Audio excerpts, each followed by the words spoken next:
Hello' everyone, মই আপোনালোকে স্বাগতম জনাইছোঁ মোৰ অন্য এটি ভিডিঅ'লৈ। আশা কৰোঁ আপোনালোক আটাই ভালে আছে আৰু ভিডিঅ'টো সম্পূৰ্ণকৈ চাব। যদি ভিডিঅ'টো চাই ভাল পায় তেন্তে লাইক কৰিব, শ্বেয়াৰ কৰিব, কমেণ্ট কৰিব। কলেজৰ ক্লাছ কমপ্লিট কৰি আমি চিধাই ওলালোঁ এক্সিবিশ্যনলৈ। আমাৰ ইয়াতে চলি আছে এক্সিবিশ্যন। চাওকচোন ইয়াত কিমান ধুনীয়াকৈ নিজ হাতেৰে তৈয়াৰী বস্তুবোৰ। এয়া হৈছে আকৌ পোৰা মাটিৰে তৈয়াৰী গহনা। ইমান ধুনীয়া লাগিছে এইবোৰ দেখি। তাৰপিছত আকৌ আপুনি বোৱা কাপোৰো পাব ইয়াত। 100 টকা আৰু নহয় এখন ফুলি কিছু নমা খুদা হেৰি 30 টকা কিমান কে এইবোৰ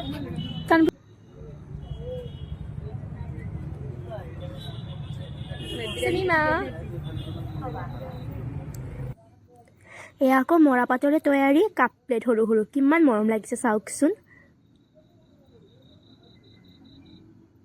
ঘৰতে থাকি গোৱাৰ ভাইবছ ল'বৰ কাৰণে এইকেইখন চকীও আনিছে আকৌ।